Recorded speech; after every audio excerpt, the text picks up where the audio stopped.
Aujourd'hui, on va parler de ça. Oui, enfin, pas tout à fait. On ne va pas parler de banane, mais de la façon dont notre corps assimile cette banane, par exemple. C'est pas vraiment la même chose. Alors, pendant que Pierre finit son casse-croûte, on va voir comment ça se passe en coulisses. Bienvenue à bord. C'est parti pour un voyage express à travers notre incroyable système digestif. Par ici, n'approchez pas des barrières. Elles sont là pour votre sécurité. Attention aux dents, elles sont redoutables. Leur travail, c'est de broyer tout ce qui passe. Vous trouvez qu'il fait un peu humide? Rien de plus normal. La digestion commence avec la salive et sa première victime, c'est le sucre. Une petite visite de la trachée, c'est par ici, sur votre droite. Accrochez-vous, on plonge. Bienvenue dans l'estomac. Attention, ça secoue. Et oui, l'estomac est là pour jouer les mixeurs. C'est ici qu'intervient le suc gastrique. De minuscules enzymes s'attaquent à la division des chaînes de protéines. Quant à l'acide chlorhydrique, très agressif, il ne fait qu'une bouchée des méchants germes. Ce n'est pas le moment de faiblir. Le duodénum nous attend. À votre gauche, les canaux biliaires et pancréatiques. Prudence, à partir de maintenant, les graisses sont elles aussi assimilées. Interro-surprise, savez-vous d'où vient le mot duodénum? Du latin qui signifie 12 doigts. Sa longueur serait en effet l'équivalent de la largeur de 12 doigts. Mais en réalité, il mesure 30 cm. Allez, assez bavardé, attachez vos ceintures. C'est parti pour 6 mètres de montagne russe à l'intérieur de l'intestin grêle. La traversée dure une demi-heure. Au cours du voyage, de nombreux nutriments traversent la paroi intestinale pour rejoindre le système sanguin. Quant à cette voie, elle ne sert plus à rien depuis des lustres. On se demande bien pourquoi elle n'est pas définitivement condamnée. Ça y est, vous avez fait le plus dur. À l'arrivée dans le côlon, le rythme se ralentit. Ces petits ouvriers réalisent un sacré boulot. Ils pulvérisent les fibres alimentaires dont l'intestin ne parvient pas à venir à bout tout seul. Sur le dernier mètre, la paroi intestinale absorbe les liquides, jusqu'à 3 litres. Et voilà, c'est l'heure de se dire au revoir. Vous connaissez la sortie.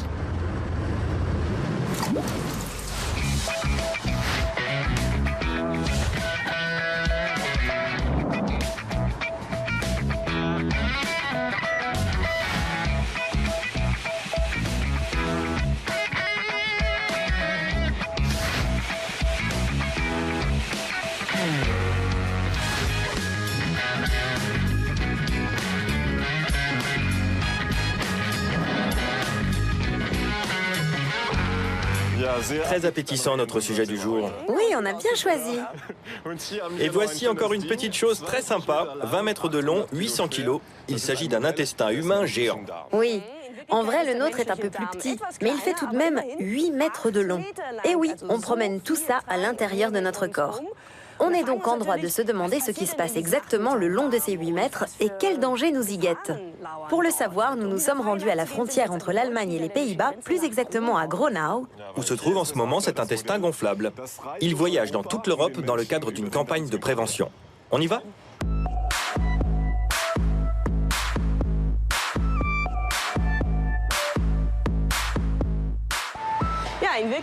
Dans la réalité, si on se baladait dans l'intestin, on rencontrerait de nombreuses enzymes, des acides et autres substances qui évoluent dans l'appareil digestif et nous aident à assimiler les aliments. Ça ne nous empêche pas d'éprouver parfois quelques petites difficultés à digérer les repas un peu trop lourds. Que faire dans ce cas? Prendre un digestif ou bien opter pour la balade digestive? Bonne question. Gargouillis, lourdeur d'estomac, constipation, notre système digestif ne se fait sentir que lorsqu'il tire la sonnette d'alarme. Alors dans ce cas, que faire pour le calmer? Premier conseil, consommer du pain complet pour stimuler la digestion. Le pain complet est en effet très riche en fibres. Les fibres ne sont pas assimilées par l'organisme. Elles ont donc une fonction importante lors de la digestion. Les fibres représentent un certain volume, et le volume stimule le système digestif.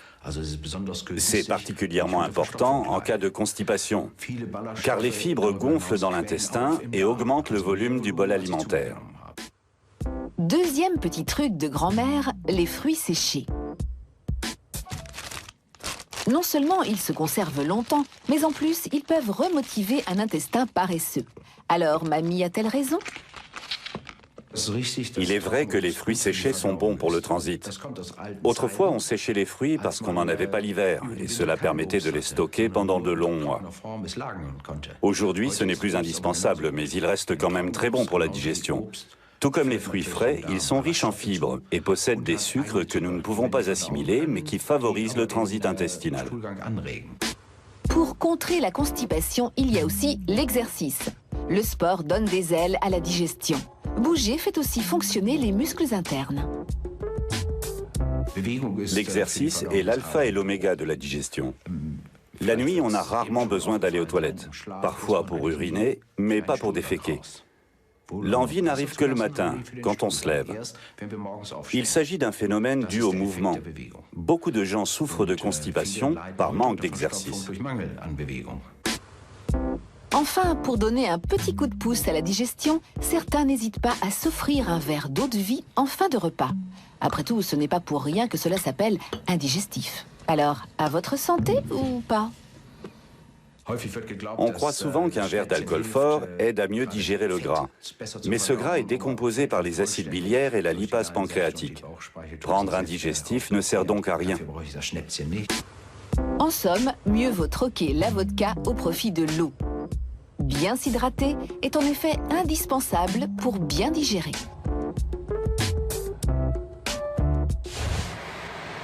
Boire beaucoup, d'accord, mais en quelle quantité? C'est une des questions qu'on va pouvoir poser au docteur Linnemann. Il est gastro-entérologue et interniste à l'hôpital Sankt Antonius de Gronau. Combien de liquide faut-il boire par jour pour stimuler les intestins? Eh bien, d'un point de vue technique et métabolique, nous avons besoin d'environ 3 litres de liquide par jour. 3 litres? Oui, 3 litres. C'est ce qu'il faut pour nos intestins. Évidemment, il n'est pas question de boire 3 litres d'eau minérale par jour.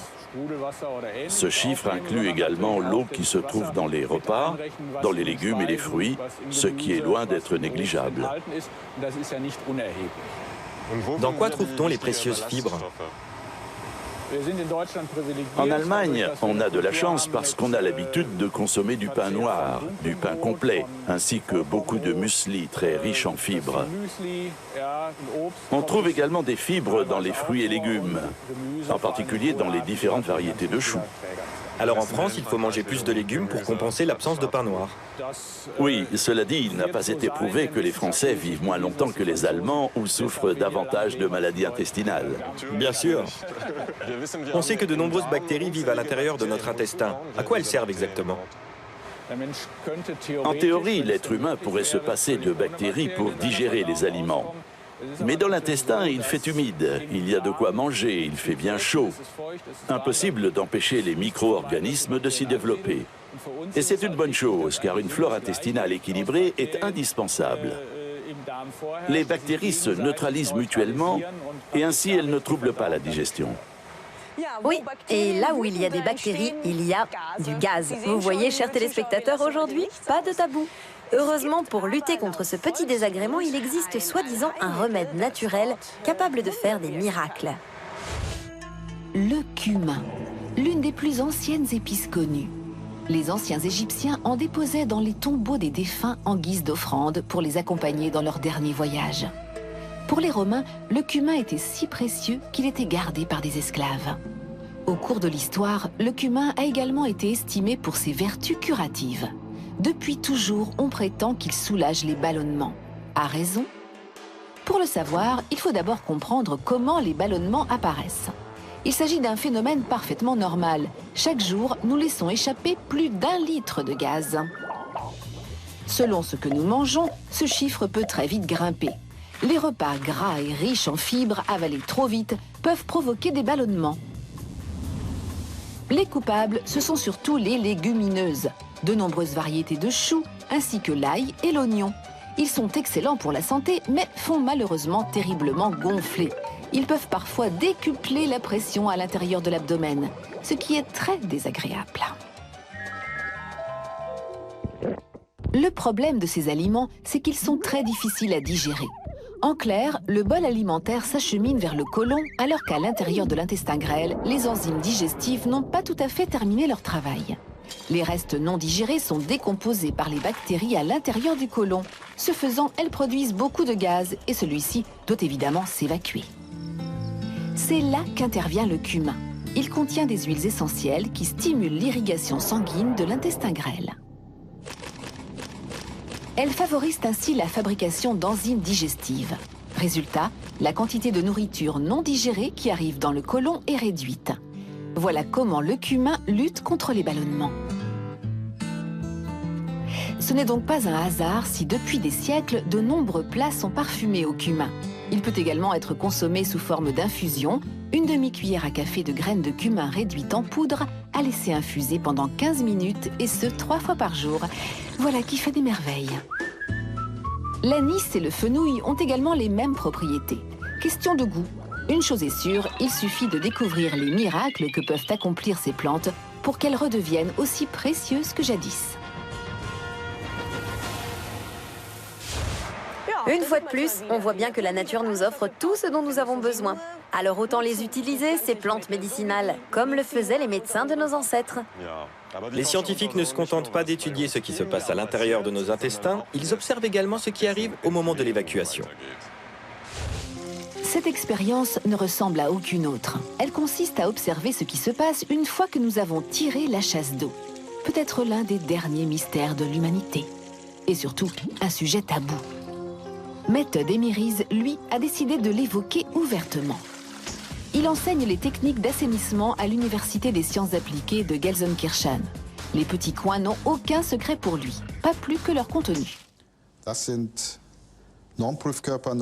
Ces boudins sont là pour jouer le rôle des sels. Ils répondent à des normes nationales bien précises. Ils pèsent 40 grammes chacun.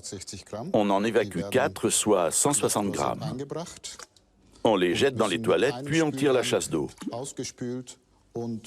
Ils sont transportés dans une canalisation de 5 mètres de long jusqu'au tuyau suivant. Mais cette expérience ne s'approche pas encore suffisamment de la réalité. Un nouveau test est donc mis en place. Les boudins sont cette fois roulés dans de la compote de prunes, histoire de ressembler un peu plus à l'original. Cette installation un peu spéciale permet un largage depuis une position et une hauteur standard. Un boudin est jeté toutes les 5 secondes à 4 reprises. 12 feuilles de papier toilette, c'est la quantité moyenne. Il ne reste plus qu'à tirer la chasse pour constater la quantité d'eau nécessaire à l'évacuation et au transport dans les canalisations. Il faut 2 fois 2 à 2,5 litres. Cela fait donc au minimum 4 litres d'eau. Si on en utilise moins, soit il y a des résidus dans la cuvette, soit les canalisations se retrouvent bouchées. C'est du moins le résultat des tests en laboratoire. Des recherches sur le terrain s'imposent. Derrière les toilettes du restaurant universitaire, Mette Demiris a installé un laboratoire secret. Il y observe les petites habitudes des gens qui viennent se soulager.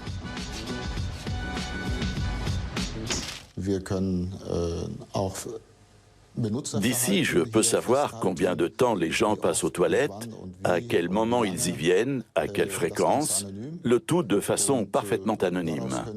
Ça nous permet ensuite de concevoir de nouveaux produits susceptibles de correspondre à certains types d'utilisateurs. Par exemple, de nouvelles formes d'urinoir ou des lunettes de toilette plus confortables.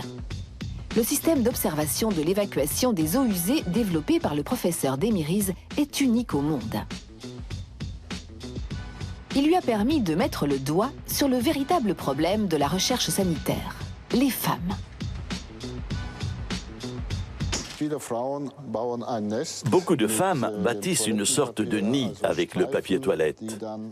Elles déchirent des bandes qu'elles posent ensuite sur la cuvette. On peut en ajouter encore plus, histoire de bien couvrir tous les coins. Voilà, maintenant on peut s'asseoir. Le problème, c'est que cette masse de papier risque de boucher les canalisations. Le chercheur a déjà trouvé une solution à ce problème, un urinoir pour femmes. Le brevet a même déjà été déposé. On utilise les urinoirs féminins à reculons. Ça permet d'avoir les mains libres pour remonter une jupe, par exemple. Il suffit de s'incliner un peu, comme pour saluer à la japonaise. Le jet va vers l'arrière et l'utilisatrice n'a même pas besoin d'utiliser ses mains. Elle quitte la pièce et la chasse d'eau se tire toute seule. Pour l'instant, le professeur d'Émirise n'a pas encore pu commercialiser son invention. Mais réjouissez-vous, mesdames, c'est dans les tuyaux.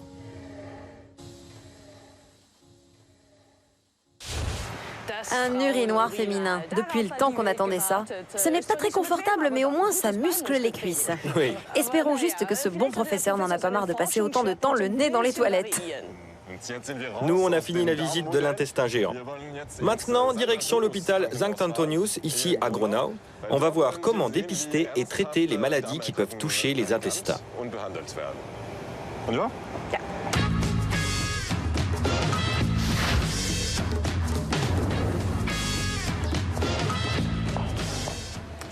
Le visage que vous voyez appartient à un mannequin qui sert à former les médecins.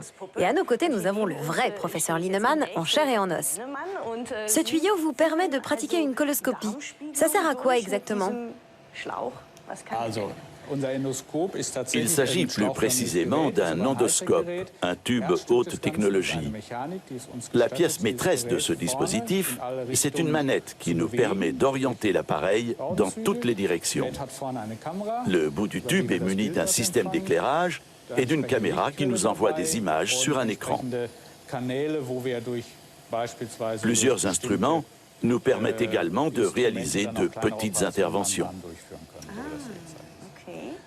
J'imagine que le mannequin a aussi un intestin. Oui, l'entrée est ici.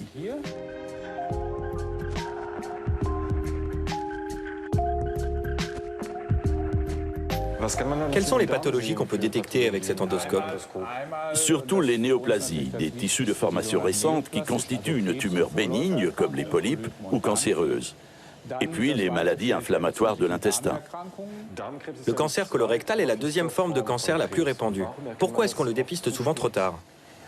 Eh bien parce que pendant longtemps, le cancer du côlon ne présente aucun symptôme, ou bien des symptômes peu spécifiques qui peuvent être mal interprétés. Donc il ne faut pas attendre que les premiers symptômes se manifestent. En effet, le meilleur moyen d'opérer et de soigner ce cancer, c'est de le prendre au stade précoce, quand il n'y a pas encore de symptômes. En bref, quand la maladie est identifiée le plus tôt possible. Ce qui doit alerter le patient, ce sont des petites choses inhabituelles, des petites douleurs, une perte d'appétit, etc. Ces signaux n'indiquent pas forcément la présence d'un cancer, mais ils peuvent trahir l'existence de maladies qui doivent elles aussi être diagnostiquées et prises en charge. Vous conseilleriez d'aller chez le médecin quand on souffre de diarrhée? S'il s'agit de diarrhée persistante ou sanglante, il faut absolument consulter un médecin. Pour les diarrhées occasionnelles, cela dépend de plusieurs facteurs. Elles n'ont par exemple pas le même impact chez une personne jeune que chez une personne plus âgée qui aura peut-être d'autres problèmes. L'intestin peut donc être touché par de nombreuses maladies. Le cancer, bien sûr, mais également d'autres affections chroniques. On va tout de suite vous en présenter une qu'on appelle le côlon irritable. Beaucoup de gens en souffrent, souvent en silence. Organiser des conférences, superviser des réunions, coordonner des rendez-vous. En tant qu'assistante de direction, Steffi Pingel a des journées longues et stressantes et se doit d'être disponible. Mais certains jours, elle a bien du mal à tout gérer. D'autant qu'elle souffre d'une maladie parfois handicapante.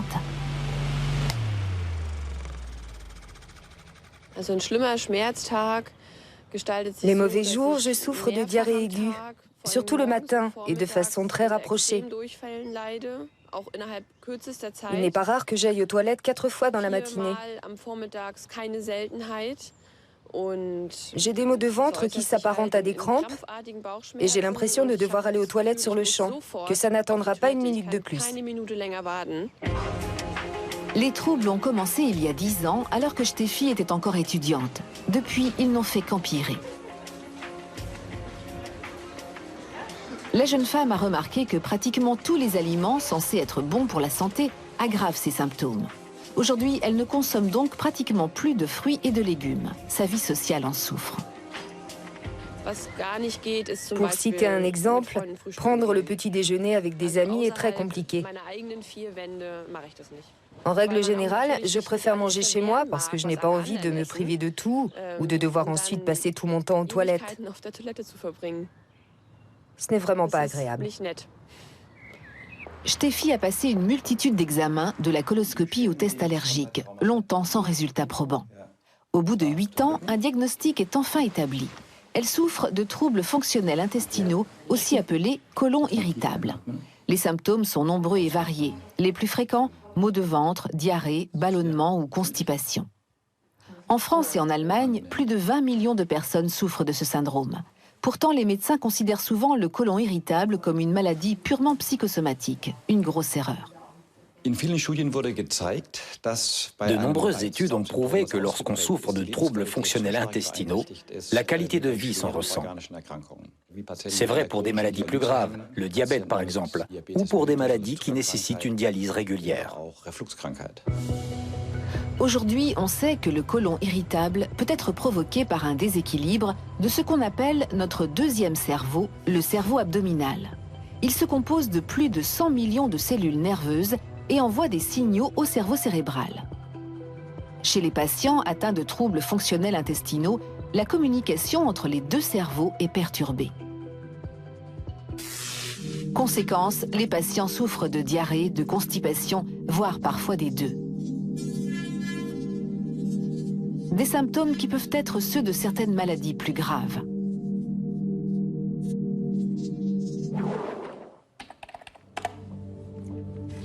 Les médecins ne peuvent donc établir de diagnostic qu'en excluant les autres pathologies.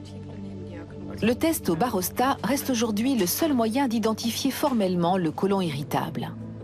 Un ballon dirigé par ordinateur est introduit dans l'intestin et gonflé.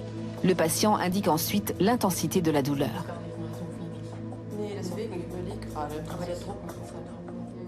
Là où une personne en bonne santé ne sentira pas la dilatation du ballon, un patient qui souffre de côlon irritable ressentira une douleur ou tout au moins une gêne. Pour le professeur Layer, les troubles fonctionnels intestinaux doivent absolument être pris au sérieux. Lors d'une conférence, il présente à de jeunes médecins les résultats de ses dernières recherches. Cette image montre une cellule nerveuse vivante à l'intérieur d'un intestin sain. Elle est placée au contact des médiateurs chimiques de la muqueuse d'un patient qui souffre de côlon irritable. Résultat, elle commence à montrer des signes d'agitation.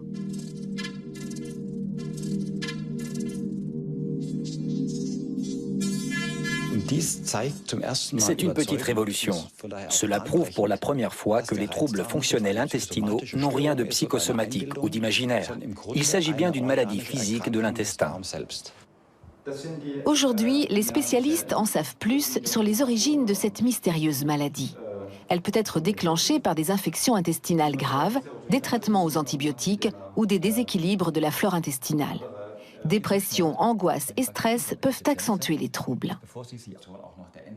Dans le cas de Steffi Pingel, un changement d'alimentation a peut-être été le déclencheur. Pour lutter contre cette maladie, elle a décidé de participer à une étude franco-allemande. Elle teste un nouveau médicament qui doit permettre de rééquilibrer la flore intestinale.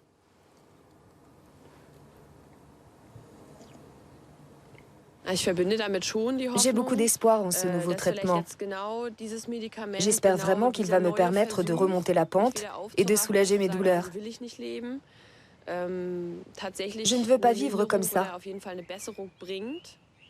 Si ça ne marche pas, je pense que je me tournerai vers des médecins et des endroits où les personnes atteintes de troubles fonctionnels intestinaux sont bien prises en charge. Car je sais qu'il y en a.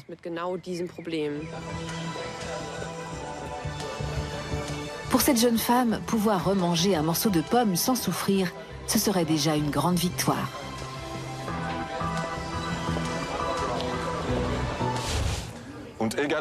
Côlon irritable ou cancer, peu importe, il faut faire attention à sa santé. Surtout les hommes qui ont la réputation de moins consulter leur médecin que les femmes. Donc, pas question de zapper la case prévention. Après 50 ans, les médecins conseillent au moins un examen annuel et en cas d'hérédité, c'est plus tôt encore. Pas besoin d'en faire un tabou, tout le monde doit se sentir concerné. Exactement, les hommes comme les femmes. Et en France comme en Allemagne, les caisses d'assurance maladie remboursent le test de dépistage du cancer colorectal à partir de 50 ans et la coloscopie à partir de 55. Et n'oubliez pas qu'au jour le jour, il existe des façons simples de protéger son corps et son intestin. Bouger, boire beaucoup d'eau et manger équilibré.